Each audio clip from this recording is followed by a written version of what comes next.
আসসালামু আলাইকুম। আসলে বাঙালি হিসেবে আমাদের আবেগটা আসলে একটু বেশি কাজ করে। আবার হঠাৎ করেই সে আবেগ হারিয়ে যায়। কথাগুলো এই জন্য বললাম, প্রথমে একটা গল্প বলে নিই। গল্পটা হচ্ছে, গতকাল বৃষ্টি হয়েছে ঢাকায়। সব জায়গায় না, ঢাকার কিছু কিছু জায়গায় হচ্ছে বৃষ্টি হয়েছে। তো আমার এক বন্ধু একটা ভিডিও আপলোড দিয়েছে যেখানে বিদ্যুৎ চমকিয়েছে, সেটা আকাশ থেকে জমিন পর্যন্ত। তো সেটা দেখে তার যে ক্যামেরাটা ভিডিও করতেছিল, তো সেই ক্যামেরাটা হচ্ছে সরিয়ে ভিতরে চলে গেছে।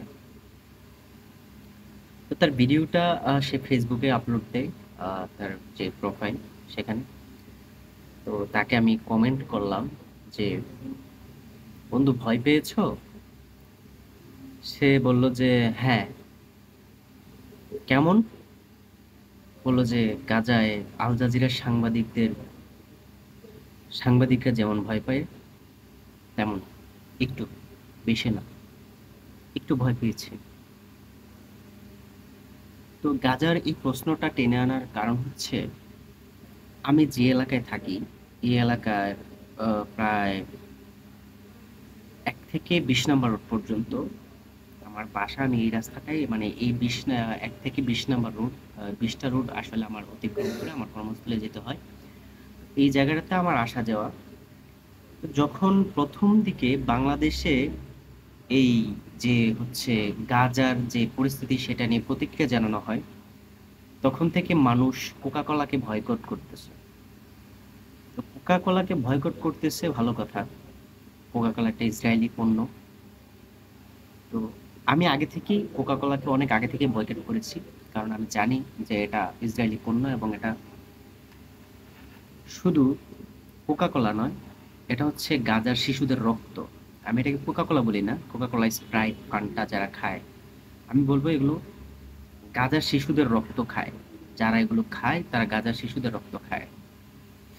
তো এটা মোটামুটি ২-৩ মাস হবে না, আরো কম সময়। এটা হচ্ছে যে এই রোডগুলোতে যতগুলো দোকান আছে, গ্রোসারি যে এই যে মুদি দোকান বা যেখানে সফট ড্রিঙ্ক বিক্রি করা হয়, সবগুলো ফ্রিজেই মজু পাওয়া যেত। দেখেন, বাঙালির আবেগ কিছুদিন ছিল, ঠিক এখনই কিন্তু বিষয়টা পুরোপুরি উল্টো। এখন আমি এই ১ নম্বর রোড থেকে ২০ নম্বর রোডে খুঁজলে একটা দোকানে আমি মজু পাই না। খুবই দুঃখের বিষয়। সিকান্দার রাজা দেখেছেন যে রোনালদোর মতো যে সফট ড্রিঙ্কটারে সরায় রাখছে স্পন্সরে। তো এটা হয়তো অনেকের কাছে মনে হতে পারে না, শুধু সফট ড্রিঙ্কটাকে অ্যাভয়েড করার জন্য যারা প্রগতিশীল, তাদের কাছে এটা মনে হতে পারে যে সফট ড্রিঙ্কটাকে অ্যাভয়েড করার জন্য আসলে এটা করেছেন, যে কোকা কোলার বোতলটা সরিয়ে রেখেছেন। আসলে কিন্তু তা না। প্রকৃতপক্ষে যখন কেউ গাজার দিকে নজর দিবে, তখন কোনো মানুষই, সুস্থ মানুষই হচ্ছে স্বাভাবিক থাকতে পারবে না। তো এখানে কিছু বিষয় জেনে রাখা ভালো, যে পশ্চিমারা কিন্তু মুসলিম অধ্যুষিত যে এলাকাগুলো, সেই সেই অটোমান সাম্রাজ্যের আগে থেকেই কিন্তু তারা সেই ৭৫০, ৮০০ সপ্তম শতক বা অষ্টম শতকে যেই রাজত্ব কায়েম করে গেছে, সেগুলোরও যদি বিচার বিশ্লেষণ করা হয়, তাদের যে বর্বরতা, নির্মমতা, সেগুলো সম্পর্কে আপনারা ভালোভাবে ইতিহাস রিসার্চ করলে বুঝতে পারবেন। তারা কখনোই মানুষের জন্য ভালো চায়নি, তারা শুধু নিজেদের স্বার্থটাকে দেখেছে। অন্য কোনো ধর্ম বা বর্ণ তাদের কাছে কখনোই গ্রহণযোগ্যতা পায়নি। আর ইসরায়েলিরা হচ্ছে বনি ইসরায়েল। আপনারা যদি ভালো করে কোরআন রিসার্চ করেন, যদিও আমার ওইরকম দক্ষতা নেই, তবে আমি যতটুকু জানি যে কোরআনে আল্লাহ তাআলা বলেছেন যে তারা অভিশপ্ত জাতি। তাদেরকে বারবার সুযোগ দেওয়া হয়েছে। সব- সুযোগ দেওয়া হয়েছে এই জন্য যে তারা যদি স্বাভাবিক পথে ফিরে আসে, কিন্তু তারা কখনোই সেই সুযোগটাকে কাজে লাগায়নি। তো আপনারা দেখতে পাচ্ছেন যে আজকে শুধু গাজায় বা ফিলিস্তিনে এই সমস্যাটা আসলে হচ্ছে, তারা ফিলিস্তিনে শুধু অ্যাটাক করছে। সম্প্রতি কিছু গবেষক আরেকটা বিষয়ে আলোচনায় এসেছে, সেটা হচ্ছে তাদের নেক্সট টার্গেট হচ্ছে লেবানন। লেবানন টার্গেট হলে সেখানে হতি বিদ্রোহীরা আছে, সেখানে ইরান অটোমেটিক্যালি সেখানে জড়িয়ে পড়বে, হিজবুল্লাহ আছে, তো অটোমেটিক্যালি সেখানে ইরান জড়িয়ে পড়বে। তার মানে গোটা মধ্যপ্রাচ্যে একটা যুদ্ধের ধামামা কিন্তু বাঁচতে যাচ্ছে। এই ইসরায়েলিরা এমন এক জাতি যেখানে তারা পুরো বিশ্বে একটা যুদ্ধ ছড়িয়ে দেওয়ার কার্যক্রম প্রচলন করছে, আর সেটাতে সম্পূর্ণভাবে সহায়তা করছে যুক্তরাষ্ট্র।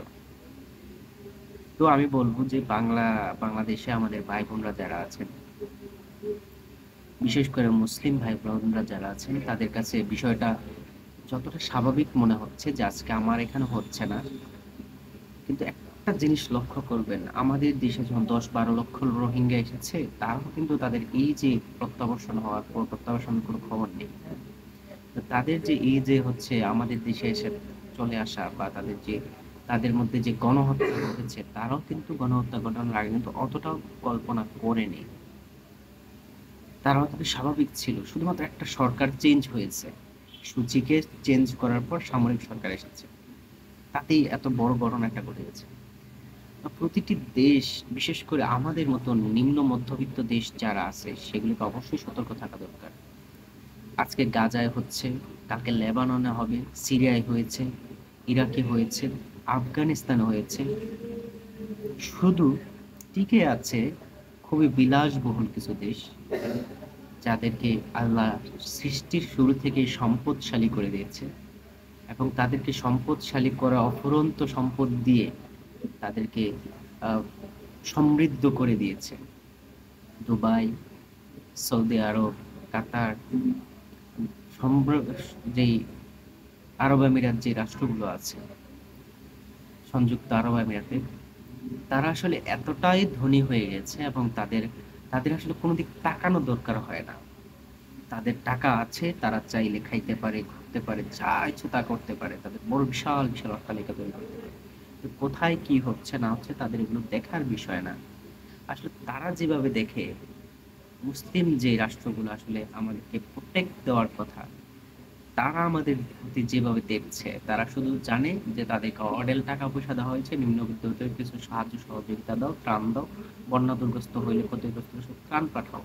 কিন্তু মূলত ইউরোপীয় ইউনিয়ন গঠন হয়েছে পশ্চিমাদের দেশে, তারপরে ন্যাটো যুক্ত হয়ে ন্যাটো হয়েছে, তারপরে তাদের মধ্যে বিভিন্ন ইউনিটি তৈরি হয়েছে যেখানে তারা সম্মিলিতভাবে কাজ করে। আসলে কি তারা কি সংখ্যালঘু? তারা তো সংখ্যালঘু না, তাহলে তাদের কেন এত ইউনিটির প্রয়োজন? তারা কেন এত এত ইউনিটি বাড়িয়ে হচ্ছে, এত শক্তিশালী হওয়ার পরও তাদের ইউনিটি কেন প্রয়োজন? তারা তো চাইলেই পারতো, যে তাদেরও অনেক টাকা পয়সা আছে, তারা অন্যকে সাহায্য সহযোগিতা করে নিজেদের মতো চলতে পারতো। দুবাই, আরব আমিরাত, বা কাতার, তাদের মতো করতে পারতো, যে তাদের অর্থ আছে, সম্পদ আছে, কারো কোনো গরিব রাষ্ট্র কোনো ক্ষতিগ্রস্ত হলে তাদেরকে কিছু প্রাণ পাঠায় দিই, কোনো ইউনিটির দরকার নাই। তো যদি পশ্চিমারা যদি মানে সামরিক দিক দিয়ে এত ইউনিটি বা এত শক্ত অবস্থানে থাকতে পারে, কেন হচ্ছে মধ্যপ্রাচ্যের এই দেশগুলো তারা এখন এই পদক্ষেপটা নেয় না? তাদের প্রত্যাশা কি? অর্থাৎ তারা পশ্চিমাদের সাথে ভাই ভাই ভাই বলে থাকতে পারলেই তাদের এনাফ, কারণ তারা আক্রমণ চায় না, আক্রমণ করবেও না, এরকম একটা ধারণা। কিন্তু ভাই, ঘর পুড়িলে কি দেবালয় এড়ায়? ঘর পুড়িলে কখনোই দেবালয় এড়ায় না। সবাইকে এটা মাথায় রাখা উচিত। মধ্যপ্রাচ্যের কোন দেশগুলো আসলে বাকি আছে যারা যুদ্ধে জড়ায়নি? প্রত্যেকটা দেশকে যুদ্ধে ধ্বংস করে দিয়েছে, এবং প্রত্যেকটা দেশের এতটা বাজে পরিস্থিতি করেছে যেটা অকল্পনীয়। যে ক্ষতি হয়েছে, আগামী 40 বছর কেন 50 বছরও ফিলিস্তিন এই ধ্বংসস্তূপ থেকে উঠে দাঁড়াতে পারবে না। আফগানিস্তানে করেছে, ইরাকে করেছে, সিরিয়াতে করেছে, তারা কখনোই আর স্বাভাবিকভাবে দাঁড়াতে পারবে না। তাদের সেটা দাঁড়ানোর জন্য 50, 60, 70, 100 বছর লেগে যেতে পারে। তাতেও তারা পারে কিনা এই ধ্বংসস্তূপ থেকে উঠে দাঁড়াতে, সেটা সন্দেহ আছে। তো ধন্যবাদ সবাই। আবেগকে জায়গা মতো কাজে লাগান, এবং যেই হচ্ছে কিছুক্ষণের সাময়িক যে আবেগ, সে আবেগ পরিহার করেন, নিজ উদ্যোগে, নিজ পরিকল্পনায়, বিবেক বুদ্ধি দিয়ে এবং নিজের মেধাকে কাজে লাগিয়ে নিজের ভাইদের প্রোটেক্ট করতে কিভাবে আপনি বুদ্ধি দিয়ে কাজ করে যাবেন, কিভাবে আপনি তাদের পাশে দাঁড়াবেন, সেটাকে আপনাকে চিন্তা করতে হবে। কারণ আপনি চাইলেই কিন্তু তাদের সাথে গিয়ে তাদের পাশে অস্ত্র দিয়ে সহায়তা করতে পারবেন না, তাদের সাথে গিয়ে যুদ্ধ করতে পারবেন না। তাহলে আমরা কি করব? ইসরায়েলি যে পণ্য আছে সেগুলোকে বয়কট করব। সবাই ইসরায়েলি পণ্য বয়কট করুন, বয়কট করুন, বয়কট করুন। কোকা কোলা বয়কট করুন, ফান্টা বয়কট করুন, স্প্রাইট বয়কট করুন, পেপসি বয়কট করুন, বয়কট করুন, বয়কট করুন, বয়কট করুন। ধন্যবাদ।